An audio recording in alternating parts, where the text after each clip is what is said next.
Welcome to The Explainer. Today we are tackling one of the biggest, most nerve-wracking decisions any home buyer has to make. Should you go with a fixed or a variable rate mortgage? Let's dive right in. And look, this isn't just some small detail on a form. This choice can seriously shape your budget, your financial stress levels, and your wealth for years to come. So in this explainer, we're going to break it all down and help you figure out which path makes the most sense for you. So let's start with path number one, the fixed rate mortgage. Think of this as the path of predictability, the steady-as-she-goes option. Let's see why so many people find it so appealing. The idea here is really simple, right? The interest rate you sign up for is the rate you are stuck with, in a good way, for the entire term. Could be 3 years, 5 years, whatever. Your payment is your payment, period. It doesn't matter if the market goes haywire. And that really gets to the heart of it. The number one reason people choose a fixed-rate mortgage is for peace of mind. You can plan your entire financial life around it because you know exactly what that huge payment is going to be every single month. No surprises. Okay, so what's the alternative? Let's talk about path number two, the variable rate mortgage. Now, this is the route that's all about flexibility and potential opportunity. Now, this is where things get a little more dynamic. With a lot of variable rate mortgages, your actual monthly payment might stay the same. But here's the key. What changes is the split inside that payment. So if market rates drop, fantastic. More of your money goes to paying down the actual loan, the principal. But if rates rise, more of your payment gets eaten up by interest, which means you're paying off your house much, much slower. And that right there is the big draw, isn't it? A variable rate gives you the chance to actually save a ton of money.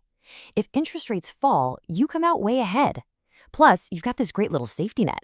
Most lenders will let you ditch the variable rate and lock into a fixed rate whenever you want. Okay, so we've got the 30,000-foot view.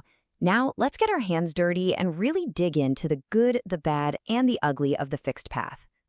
The big win here, it's all about kicking uncertainty to the curb. Your payments are set in stone, which makes budgeting a breeze. And you are completely protected if interest rates suddenly spike. You can just sit back and relax, knowing your rate is locked in, safe and sound.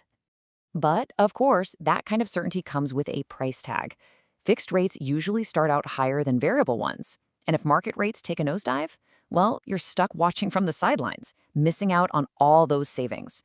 Oh, and if you need to break your mortgage early, maybe you move for a new job, those prepayment penalties can be an absolute gut punch. All right, let's switch gears and walk down the variable path. How do its pros and cons really stack up against that stability we just talked about? The exciting part here is all about flexibility and, let's be honest, the chance to save some serious cash. If you look at the history, variable rates have often been lower, and that can add up to huge savings over time. Plus, if you need to break it early, the penalties are usually way, way smaller, and you always have that awesome option to convert to a fixed rate if you get nervous. But, and this is a big but, here's the other side of the coin. You have to be okay with uncertainty. If rates go up, you might find it's going to take you way longer to pay off your house. In some cases, your payments could even go up. So this path really requires a certain stomach for risk and a budget that has some breathing room. Okay, we've looked at each path on its own. Time for the main event. Let's put them head to head. And wow, this table just lays it all out, doesn't it? It perfectly captures that core trade-off. With a fixed rate, what you're really buying is security. You get consistency, you get protection, but you might miss out on savings. With a variable rate, you're chasing those savings and that flexibility, but you have to accept the risk that comes with market changes. It boils down to this. Are you buying security or are you betting on opportunity? So with all that on the table, how in the world do you choose? Because it's not about which mortgage is technically better. It's about which one is the right fit for you, your personality, and your bank account. So let's try to boil this down into two simple profiles. Just ask yourself, which one of these sounds more like me? Are you the person on the left? You value predictable payments above all else, you want a stable budget, and you really don't like financial risks. Or are you the person on the right? You're comfortable with some ups and downs, especially if it means you could save money in the long run. You know, at the end of the day, there's no single magic answer here. There's only what's right for your finances and, frankly, what helps you sleep at night. So the question I'll leave you with is this. What matters more to your financial plan right now? The absolute certainty of a fixed cost or the exciting possibility of future savings? The choice is all yours.